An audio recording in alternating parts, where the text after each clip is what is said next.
오늘 우리에게 주시는 하나님의 말씀은 호세아서 6장 3절의 말씀입니다.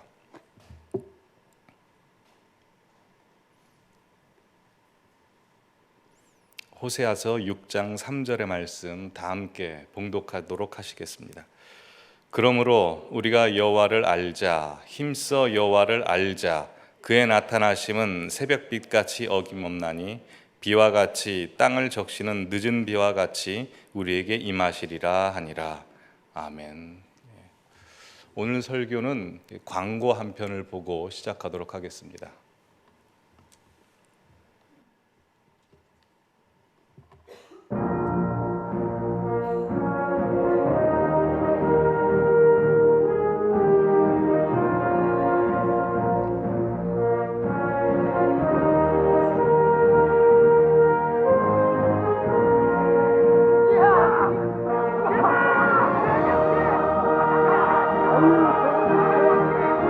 너희들이 개맛을 알아? 게 속살로 만든 크랩버거 롯데리아. 이 광고 기억나시나요? 아주 유명했던 광고죠. 이 광고는 2002년 그 한일 월드컵을 우리나라에 유치하고 이제 준비 중에 있었을 때 우리나라의 개고기 식용 문제가 화두가 된 적이 있습니다. 물론 이 개고기 식용 문제에 관한 인식은 20년 전과 지금이 많이 바뀌긴 했지만 그때 당시에는 여러 나라 사람들과의 토론과 그 갈등 속에서 니들이 개맛을 알아 라고 하는 이 다양한 의미를 내포하고 있는 이 한마디가 세간의 공전의 히트를 치면서 수많은 사람들의 입에 유행어처럼 번져갔습니다. 그때 기억나십니까? 그래서 우리나라 모든 분야, 뭐 정치계, 학계, 경제계, 종교계 할 것 없이 뭐 세미나를 한다거나 심포지엄을 한다거나 아니면 어떤 홍보물 포스터에 보면 키워드로 니들이 무엇을 알아 라는 게 유행했었습니다. 그래서 제가 그때 당시에 전도사 초창기였는데요. 그때 전도사님들이 가장 많은 그 설교 제목으로 채택했던 게 이제 니들이 예수님을 알아, 니들이 믿음을 알아, 니들이 순종을 알아, 니들이 성령을 알아, 니들이 헌신을 알아, 뭐 이런 밤새도록 이 제목은 붙일 수 있죠. 그때 그 제목을 많이 사용했던 것 같습니다. 근데 광고를 보시면서 다들 느끼셨다시피 그 개를 100개 삼아서 베고 누워서 니들이 개맛을 알아라고 하는 이 신구 할아버지의 대사와 얼굴 표정은 참 명품 연기시지 않습니까? 근데 이 광고는 다들 아시다시피 해밍웨이 소설 그 노인과 바다를 패러디한 것입니다. 그리고 이 광고를 통해서 우리에게 보여주고자 한 것은 식탁에 둘러앉아 남들이 발라주는 게 속살을 먹고 와, 게맛 좋다라고 하는 사람이 느끼는 맛의 정도와 이미 알아버린 그 게맛 때문에 직접 그 게를 잡기 위해 풍랑이는 바다에 배를 띄워서 직접 산전수전, 공중전, 지상전 다 거치고 게를 잡아 걸어올린 이 게맛을 아는 사람의 그 맛은 하늘과 땅 차이라는 것이죠. 즉 백문이 불여일견이라는 말이 있듯이 우리가 그냥 보고 아는 것과 직접 경험해서 아는 것은 천지 차이라는 것입니다. 우리도 가정을 한번 해보죠. 우리 앞에 배 한 척이 떠내려가는데 주기철 목사님, 한경진 목사님, 손양호 목사님께서 배 안에 계셔서 우리에게 한마디씩 던지시는 겁니다. 니들이 믿음을 알아? 니들이 사랑을 알아? 니들이 순교를 알아? 라고 물어보신다면 우리는 뭐라고 대답할 수 있을까요? 예, 성경을 봐서 좀 알고 있습니다 라고는 말씀드릴 수 있겠지만 그분들이 아는 믿음과 사랑과 순교와 제가 아는 믿음과 사랑과 순교는 차이가 있습니다. 죽음의 사선을 넘어서까지 믿음과 사랑과 순교의 삶을 사셨던 분들이 아는 것과 아직 죽음의 사선은 넘지 못하고 입술의 고백과 마음의 소원만 갖고 있는 제가 아는 것은 현격히 차이가 있을 수밖에 없죠. 그래서 우리의 신앙생활이라고 하는 것은 내가 알고 느끼고 감동받고 말한 것까지가 내 신앙이 아니라 내가 실제 걸어간 자리까지, 내가 인내하고 순종하고 경험한 자리까지가 내 신앙입니다. 아무리 화려한 말로 주의 복음을 전한다 할지라도 그것은 내 신앙이 아니라 사실은 내가 겪어낸 자리까지 내 신앙이죠. 그래서 우리 기독교를 가리켜 체험의 종교라고 합니다. 하나님을 만나지 않고서는, 말씀에 순종하지 않고서는 기독교 신앙이 시작되지 않습니다. 그래서 성경을 보시면 우리 기독교 신앙을 마치 음식 맛을 보는 것으로 표현하고 있습니다. 예수님께서는 자신을 가리켜 생명의 떡이요 또 생명수다라고 하셨고, 포도주 한 잔을 들이키면서 이것은 내가 너희를 향하여 흘리는 내 피다라고 말씀하셨습니다. 또한 시편 34편 8절에 보시면 다윗이 이렇게 이야기했습니다. 너희는 여호와의 선하심을 맛보아할지어다. 맛보아하려는 건 무엇일까요? 그냥 보고 하려는 게 아니라 직접 뛰어들어가 경험해서 알아내라는 것입니다. 그러기에 우리의 신앙생활은 실제 경험해야 하는 것입니다. 사람의 혀는 오감을 가지고 있다고 하죠. 단맛, 감칠맛, 짠맛, 쓴맛, 신맛을 가지고 있습니다. 너희는 여호와의 선하심을 맛보아 알지어다 라고 말하는 다윗의 인생을 우리가 겉으로 보면 그의 인생의 맛은 쓴맛, 짠맛, 신맛이죠. 그는 사울왕에게 10년 이상을 광야로 쫓김을 당했던 사람입니다. 물론 왕이 되어도 왕이 되긴 합니다만 그는 가족사가 굉장히 비극적이었지 않습니까? 사랑하는 아들들끼리 서로 싸우고 죽고, 또 가장 사랑하는 아들이 자기를 구테타를 일으켜 죽이려고 했던 막장 중에 막장의 가정이었죠. 그의 인생은 누가 봐도 쓰고 시고 짠맛이었지만 그 고통스러운 삶 속에 다가오신 하나님, 그 하나님을 만난 다윗의 고백은 어떤 맛이었다고 이야기합니까? 단맛이다, 감칠맛이다 라고 표현합니다. 시편 19편 다윗이 쓴 시를 보면 하나님의 말씀은 꿀송이처럼 달다라고 했었고요. 시편 23편에 보시면 여호와는 나의 목자시니 내게 부족함이 없으리로다라고 했습니다. 내가 사망의 음침한 골짜기를 다닐지라도 해를 두려워하지 아니할 것은 주께서 나와 함께 하심이라 라고 해서 하나님은 나에게 감칠맛으로 다가오셨다라고 표현합니다. 자, 그렇다면 오늘 이 시간 이 자리에 계신 우리 성도님들께서는 우리 성도님들의 삶과 성도님들 존재 가운데 다가오신 하나님은 어떤 맛으로 다가오셨습니까? 혹시 고통과 아픔과 슬픔과 눈물을 주신 쓴맛처럼 느껴지실 때가 있습니까? 아니면 무섭고 잔인한 모습으로 짠맛처럼 느껴질 때가 있습니까? 아니면 남들에게는 어마어마한 축복과 은혜와 복과 은사를 주시는데 왜 이렇게 나에게는 박하신지 차별하시는 신맛처럼 느껴지십니까?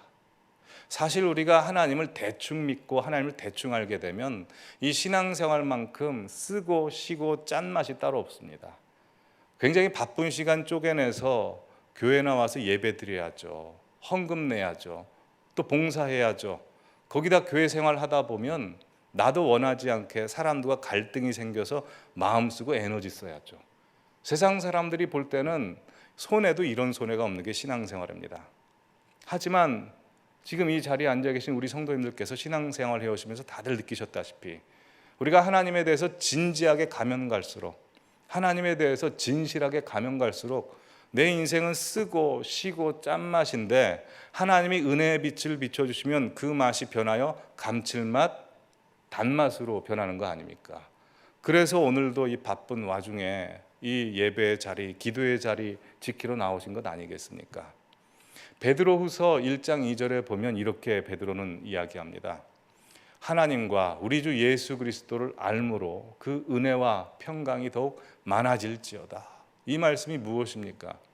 우리가 하나님을 알면 알수록, 예수님을 알아가면 알아갈수록 그 은혜와 사랑이 더욱더 풍성해지고 깊어진다는 것입니다.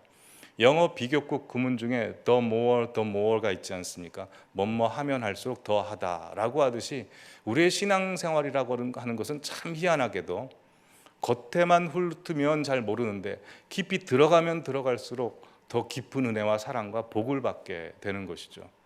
여러분 혹시 그 등산이나 골프나 테니스나 뭐 이런 운동 같은 거에 한번 빠져보신 적 있으십니까? 저는 테니스에 빠져봤습니다. 테니스에 빠져보니까 증상이 어떻게 나타나냐면 하루 종일 테니스 생각만 하는 겁니다. 저 멀리서 사람이 오면 사람의 머리가 테니스 공처럼 보이고요. 그 횡단보도에 서면 마주 보는 사람이 저희가 꼭 서브를 넣는 것 같아서 저도 모르게 갑자기 그 포즈를 취합니다. 엘리베이터 중에 이제 그 그림 그 거울이 있는 곳에서는 저도 모르게 발리 연습을 하고 있고요. 핸드폰을 열면 테니스 황제 로저 페더러나 나달 같은 선수의 경기 영상을 보고 인터넷 사이트를 보면 항상 테니스 라켓 새로 나온 거 없는지, 테니스 신발 새로 나온 거 없는지 그것만 살펴보는 겁니다. 하루 종일 테니스 누구랑 예약해서 어디 가서 칠지 이것만 생각하는 겁니다. 여러분 골프에 빠져보신 분도 그렇지 않습니까? 제가 듣기로는 골프 약속이 정해지면 초상이 나고 거길 꼭 가야 된다면서요. 골프 약속이 한번 정해지면 제가 예상하기로는 스크린 골프 가셔서 폼도 교정하고 전략도 짜시고 그러면서 혹시 경기 나가지 않으십니까? 바둑에 빠지신 분들은 눈을 감았다면 바둑판이 눈에 어른거린다고 하죠. 근데 곰곰이 생각해 보면 제가 테니스를 처음 쳤을 때부터 싹 빠져들지 않았습니다. 테니스라는 운동은 이게 배우지 않으면 그 운동 신경이 있다고 해서 다 잘하는 게 아닙니다. 그래서 테니스를 배우지 않고 치다 보면 다 홈런을 쳐서 공주수로 가기 바쁩니다. 재미 하나도 없습니다. 테니스 코치에게 테니스를 배우면 테니스 공을 먼저 치게 하는 게 아니라 저 구석에서 라켓 잡는 법, 라켓 휘두르는 법, 그리고 스텝 밟는 법 등등 허공에다 대고 막 연습을 합니다. 그러다 보면 이제 테니스 코치가 와서 공을 하나씩 던져주죠. 그럼 치면 제대로 칠 수 있습니까? 다 홈런 치고 뭐 네트에 맞고 그러죠. 재미 하나도 없습니다. 그러다가 계속 연습하다 보면 테니스 라켓 한 가운데 스윗스팟에 탁 맞아서 공이 아주 멋지게 뻗어나가고 인코스로 들어가면 거기서 희열을 느끼는 거죠. 그러면서 기술 하나하나를 배우다 보면 테니스에 완전히 빠져들게 되고 또 경기를 하다 보면 완전히 거기에 매몰되게 됩니다. 여러분 목욕탕도 그렇지 않습니까? 우리 성도님들께서는 목욕탕 가시면 열탕까지도 가실 수 있습니까? 아니면 온탕까지밖에 못 가십니까? 저는 열탕까지 갈 수 있습니다. 열탕까지 가는 사람들의 입장에서는 온탕까지밖에 못 가시는 분들은 목욕탕의 재미를 잘 모르시는 분들입니다. 목욕탕에 가서 몸만 씻으면 됐지 뭐 열탕까지 갈 필요 있나? 물론 그렇긴 하지만요. 열탕까지 가는 사람들은 압니다. 우리가 열탕에 바로 들어갈 수 있습니까? 못 들어가죠. 너무 뜨거워서. 열탕에 가려면 단계가 있습니다. 온탕에 한번 들어가서 몸을 데폈다가 목욕하는 게 뭐라고 이렇게 설명하고 있는지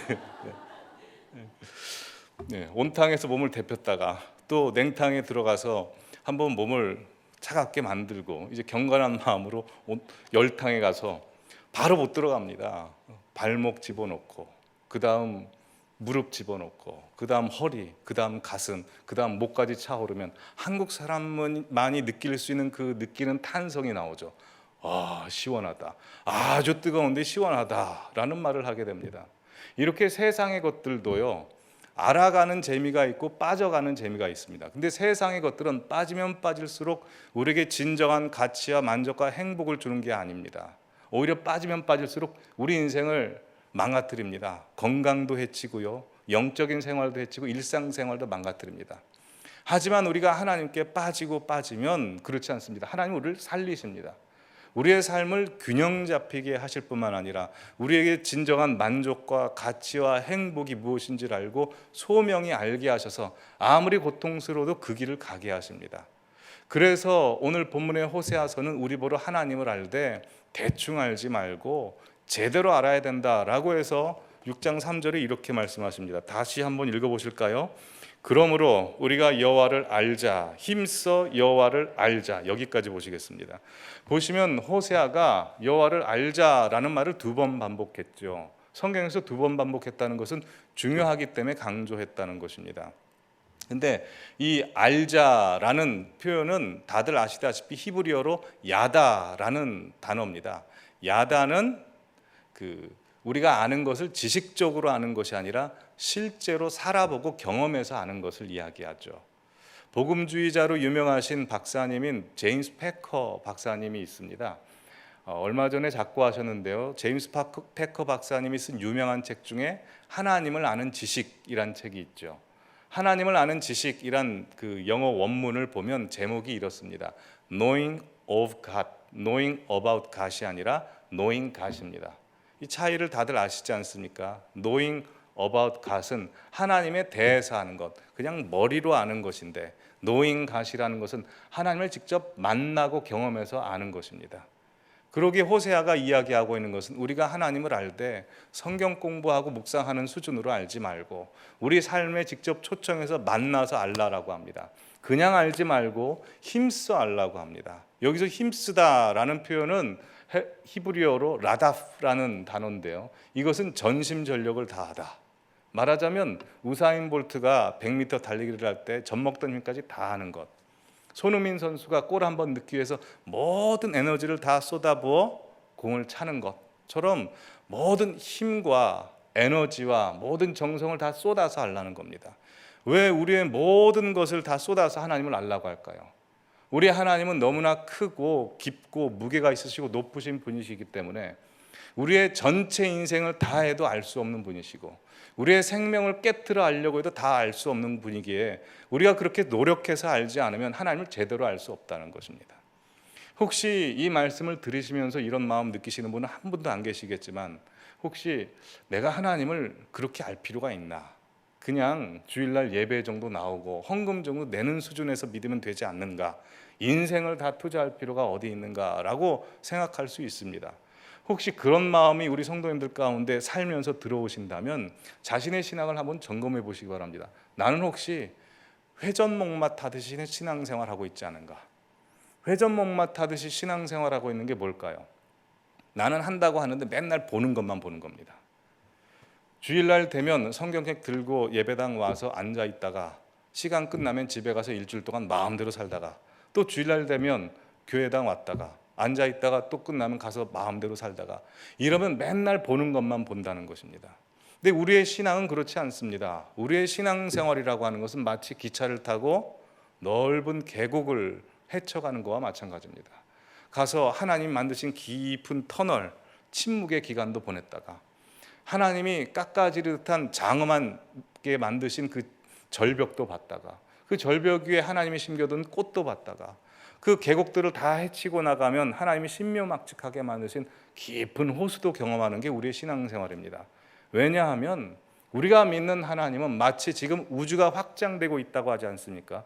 우주가 확장되고 있는데 그 우주를 하나님께서 만드셨는데 그걸 만드신 하나님의 지혜와 능력과 부와 권세와 그 모든 것들이 끝이 없으시기 때문에 한이 없으시기 때문에 그 하나님을 우리가 신앙생활을 하면 계속 알아갈 수밖에 없는 것입니다. 그래서 시편 96편 1편의 1절에 보면 새 노래로 여호와를 찬양하라 라고 했습니다. 왜 새 노래로 여호와를 찬양하라고 할까요? 옛날 노래 찬양하지 말고 새로운 노래만 찬양하라는 걸까요? 그렇지 않죠. 우리가 예전에 알던 하나님은 이만큼밖에 몰랐습니다. 그러나 하나님은 너무나 크고 높고 넓으신 분이시기 때문에 우리가 하나님을 계속 알아가면 계속 새로운 하나님을 알아간다는 겁니다. 그래서 우리의 신앙 고백이 날마다 새로워져야 됩니다. 그래서 새 노래로 찬양하라라는 것입니다. 다윗도 마찬가지입니다. 아까 불렀던 시편 40편 찬송이 있죠. 새 노래로 부르자 랄라라. 그 찬송은 다윗이 깊은 수렁에 빠졌을 때 불렀던 찬송입니다. 깊은 수렁에 빠졌을 때 그가 뭐라고 합니까? 새 노래, 곧 내 입에 새 찬송을 주실 하나님 앞에 찬송하라 라고 하고 있습니다. 여러분 다윗의 인생을 보면요, 왕 되기 전에는 사울왕으로부터 쫓김을 당했고요, 왕 되고 나서부터는 사랑하는 아들 압살롬에게 쫓김을 당했습니다. 둘 다 쫓김을 당했는데 하나님께서 그를 구원해 주는 방법은 새로운 방법이었더라. 또한 뿐만 아니라 그를 구원하시고 그 위기 속에서 하나님께서 다윗을 만들어 가시는데 처음 사울왕에게 쫓김을 당했을 때 그에게 만드셨던 것과 압살롬에게 쫓김을 당했을 때 그 위기 속에서 하나님에게 다윗에게 채우셨던 내용이 완전 차원이 다른 것이었더라라고 성경은 증언하고 있습니다. 그래서 압살롬에게 쫓겼을 때 다윗의 마음을 보면 예수님의 마음처럼 닮아가는 겁니다. 상황은 전혀 다른데 상황은 거의 비슷한데 하나님의 역사는 굉장히 달랐다라는 것입니다. 우리 성도님들의 신앙 고백이 날로 새로워지기를 간절히 바랍니다. 그러기에 우리의 신앙생활에 있어서 가장 큰 위기, 가장 큰 적신호는 내가 하나님을 알 만큼 알았다라고 생각이 드는 겁니다. 내가 오래 믿은 모태신앙이고 성경 공부도 오래 했고 신앙 경험도 많기 때문에 이 정도면 하나님은 다 안다라고 생각하는 마음이 들어오는 순간, 그때부터 우리의 신앙은 점점 하락 곡선을 갈 수밖에 없습니다. 혹시 그런 마음이 들어오신다면 우리는 고린도전서 8장 2절의 말씀을 경계로 삼아야 합니다. 고린도전서 8장 2절에 보시면 이렇게 되어 있습니다. 제가 방송실에 8장 2절 말씀을 주시지 않았나요? 제가 읽어드리겠습니다. 만일 누구든지 무엇을 아는 줄로 생각하면 아직도 마땅히 할 것을 알지 못하는 것이요 라고 했습니다. 즉 우리가 하나님을 안다라고 생각하는 순간 하나님은 우주처럼 계속 확장하시는, 끝이 없으시고 언리미티드 하시는 분이시기 때문에 안다라고 생각하는 순간 알려고 하지 않기 때문에 하나님은 계속 몰라간다는 겁니다. 그러나 나는 하나님을 모릅니다 라고 하는 순간 하나님께서는 우리에게 크고 비밀한 일을 알려주시기 때문에 하나님을 더욱더 알아갈 수 있는 것입니다. 그래서 어거스틴은 하나님에 대해서 모퉁이돌을 돌아가시는 하나님, 모퉁이를 돌아가시는 하나님이라고 이야기했습니다. 하나님을 알만하다 해서 열심히 쫓아가면 하나님이 모퉁이를 돌아가 버리시는 겁니다. 그래서 몰라서 다시 쫓아가면 또 하나님이 모퉁이를 돌아가시는 겁니다. 날마다 하나님을 알게 하는 것, 그것이 바로 우리의 신앙이라는 겁니다. 제가 20대 중반 신대원 들어갔을 때부터 30대 초중반까지 영적으로 교만했던 시기가 있습니다. 그때는 제가 성경을 달달 외웠다고 스스로 생각을 했기 때문에 성경에 대해서도 많이 알고 예수님에 대해서도 많이 안다고 생각했습니다. 돌이켜보면 잘 몰랐는데 제가 그때 그렇게 생각했습니다. 그래서 목사님 설교를 들으면 항상 제 속에서 왜 목사님들이 성경을 이렇게 모르실까? 성경 공부 좀 하셔야지 라는 생각이 들었고, 제 마음에 인정되는 목사님이 딱 2분밖에 안 계셨습니다. 여러분, 이 말 자체가 얼마나 교만하게 들립니까? 굉장히 수치스럽습니다.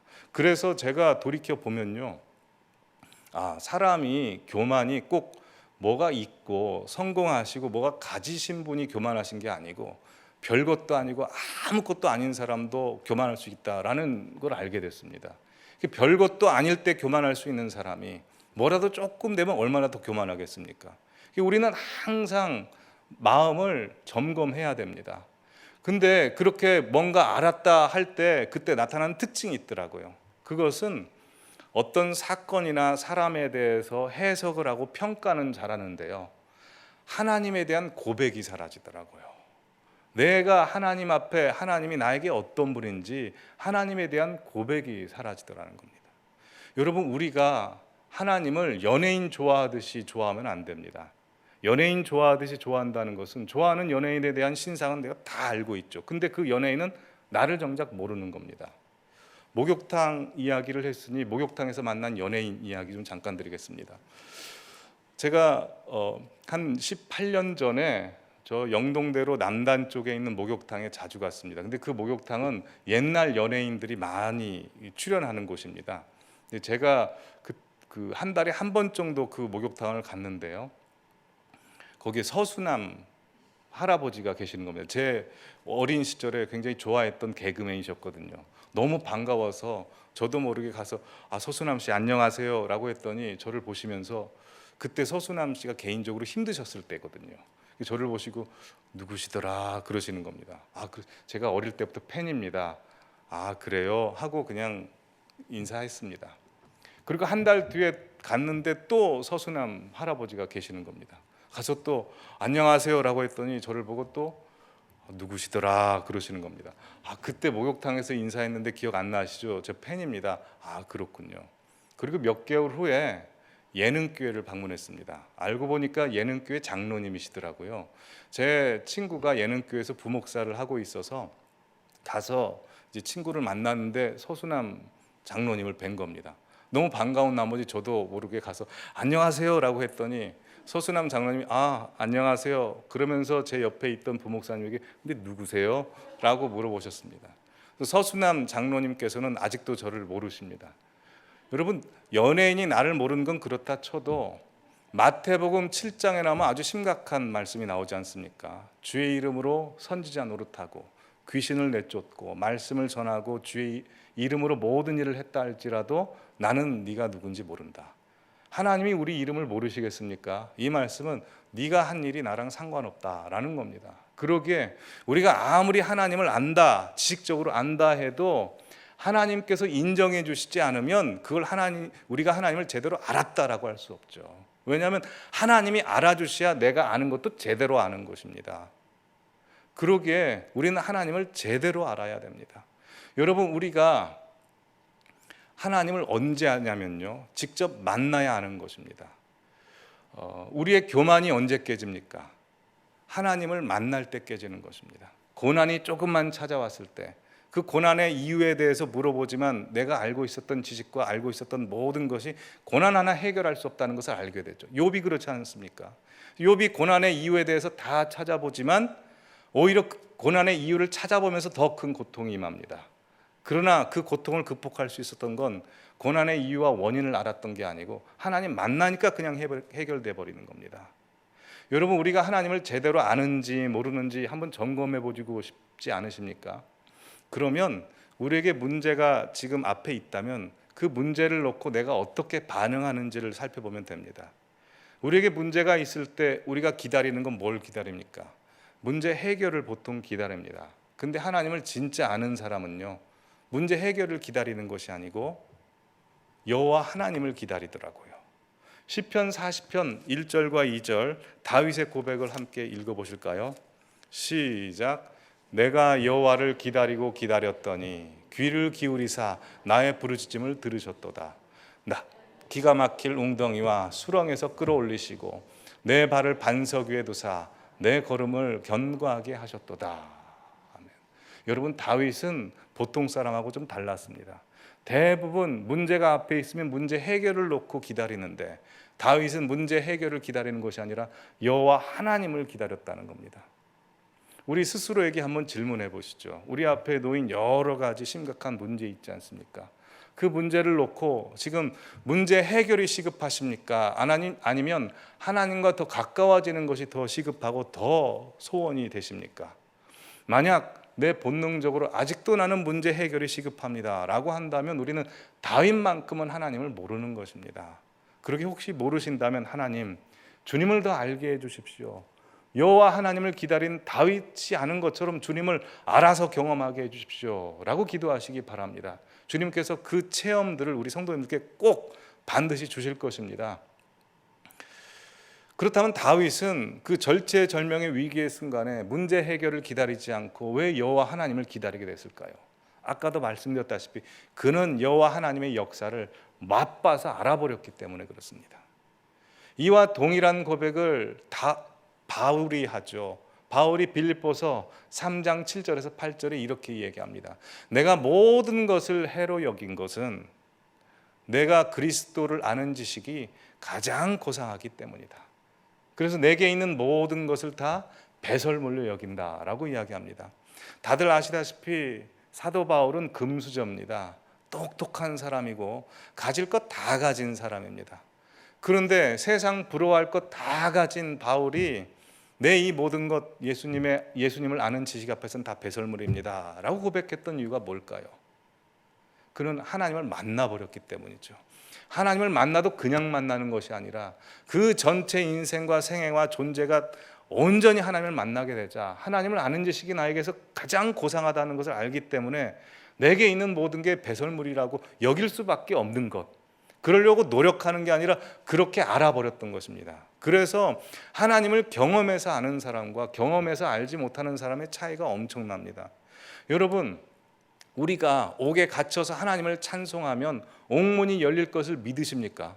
우린 믿습니다. 근데 때때로 긴가민가 할 때가 있죠. 왜냐하면 우리는 경험하지 못했기 때문에요. 하지만 사도 바울은 확실히 믿습니다. 경험해버렸기 때문입니다. 여러분, 우리가 바다에 빠졌을 때도 하나님께서 우리를 건지시고 구출하실 걸 믿으십니까? 믿습니다. 근데 우리 긴가민가 할 때가 있습니다. 왜냐하면 경험하지 않았기 때문에. 하지만 사도 바울은 확실히 믿습니다. 그는 사도행전 27장에서 배가 파손당하는 위험 속에서도 하나님이 구출해 주시는 것을 경험했기 때문에 그렇습니다. 이렇게 경험한 것은 굉장히 중요합니다. 또한 우리가 여기서 깊이 들어가 볼 것은 우리 성도님들 앞에 있는 문제가 있지 않습니까? 그 문제가 크면 클수록 고통이 크면 클수록 거기에 하나님을 초청할 수만 있다면 문제의 크기만큼 우리 성도님들의 믿음의 크기도 자라버리는 것입니다. 그러기에 아픔과 고통과 절망과 문제가 있으시다면 오히려 기대하시기 바랍니다. 그 문제가 더 크다면 하나님을 초청하기만 하면 그것이 우리 성도님들의 믿음의 수준이 될 것이요 믿음의 크기가 될 것입니다. 여러분, 그 은혜를 우리가 경험하면 남이 못 보는 걸 보게 되고요, 남이 못 듣는 걸 듣게 됩니다. 제가 옛날에 좋은 생각이라는 잡지 있지 않습니까? 그 잡지를 봤는데요, 어느 시골에 있는 할아버지가 서울에서 공부하는 손자가 잘 지내는지 궁금해서 올라와 본 겁니다. 그래서 손자가 할아버지 서울 구경시켜주기 위해서 버스 정류장 앞에 섰는데 할아버지가 자꾸 야, 귀뚜라미 소리가 들린다, 귀뚜라미 소리가 들린다 그러시는 겁니다. 할아버지, 여기 서울이에요. 차 소리만 들리고 사람 소리만 들리는데 무슨 귀뚜라미 소리가 들려요? 아니야, 귀뚜라미 소리가 들려. 저 가로수 밑에 있는 것 같은데. 손자가 가서 낙엽을 헤집어 보니까 거기 귀뚜라미가 있는 겁니다. 여러분, 아무리 세상이 어둡고 답답하고 하나님이 안 보이는 것 같아도요, 보는 사람은 볼 줄 알고요, 듣는 사람은 듣고, 아는 사람은 알고, 말할 수 있는 사람은 말하는 겁니다. 누가요? 경험한 사람만이, 하나님을 직접 경험한 사람만이 아는 것입니다. 그러기에 그 하나님을 경험하기를 사모하시기를 바랍니다. 에레미야서 29장 13절에 보면 너희가 온 마음으로 나를 구하고 찾으면 꼭 만나리라 라고 했습니다. 33장 3절에 보면 네가 나에게 부르짖으라, 그러면 내가 내게 응답하겠고 네가 알지 못하는 크고 비밀한 은밀한 것을 내게 보이리라 라고 했습니다. 여러분, 하나님의 은혜를 사모하시기 바랍니다. 지금 오늘 이 시간 이 자리에 앉아 계신 우리 모든 성도님들께서는 다 동일한 공평하신 하나님의 은혜를 받으셨습니다. 아들을 내어주신 은총을 받으셨죠. 하지만 하나님께서 시대 속에서 특별히 쓰시는 사람들, 특별히 은혜 베푸시고 특별히 역사하시는 사람들은 공평하지 않은 은혜를 받았습니다. 이게 무슨 말씀입니까? 여러분, 기도한 사람과 기도하지 않는 사람, 말씀에 순종한 사람과 순종하지 않은 사람, 말씀대로 사는 사람과 말씀대로 살지 않은 사람에게 공평한 은혜가 주어진다면 그건 공산주의고 사회주의죠. 하나님은 사모하는 자에게 자신의 은밀한 것을 열어서 보이신다고 하셨습니다. 하나님의 역사의 사이즈를 보이시는 겁니다. 거기에 대한 사모하는 마음이 있어야 됩니다. 여러분, 우리가 신앙생활을 열정적으로 할 때도 있고 열정적으로 안 할 때도 있습니다. 그거는 우리의 상황에 따라서 다를 수 있습니다. 하지만 우리가 놓치지 말아야 되는 것은 내 안에 은혜가 떨어졌고 하나님의 임재가 느껴지지 않는데 내 마음이 아무렇지도 않다면 그건 굉장히 심각한 상태입니다. 하나님 은혜를 주시옵소서. 목마른 사슴이 시냇물을 찾듯이 주님 은혜를 사모합니다. 하나님의 임재 없으면 나 죽습니다 라는 심적으로 하나님 앞에 가시기 바랍니다. 그래서 우리 모든 성도님들께서 이 경험을 하셨으면 좋겠습니다. 경험하신 분도 많으실 텐데요, 시편 91편 1절에 보면 이런 말씀이 있습니다. 지존자의 은밀한 곳에 거주하며 전능자의 그늘 아래 사는 자여. 우리 모든 성도님들께서 우리 하나님의 은밀한 곳에 다 들어가시기를 바랍니다. 예전에 경험했던 것보다 더 깊은 은밀한 곳에 들어가셔서 하나님과 뭐가 있으셔야 됩니다. 우리 모두가 하나님과 나만이 아는 깊은 시크릿 쉘터, 아주 비밀스러운 공간에 하나님을 알아서 하나님이 우리에게만 보여주시는 그 은혜의 빛, 그 계시의 빛을 다들 경험하시기 바랍니다. 그게 있어야 우리가 삽니다. 우리 이 찬양 기도하는 마음으로 하나님 앞에 올려드렸으면 좋겠습니다.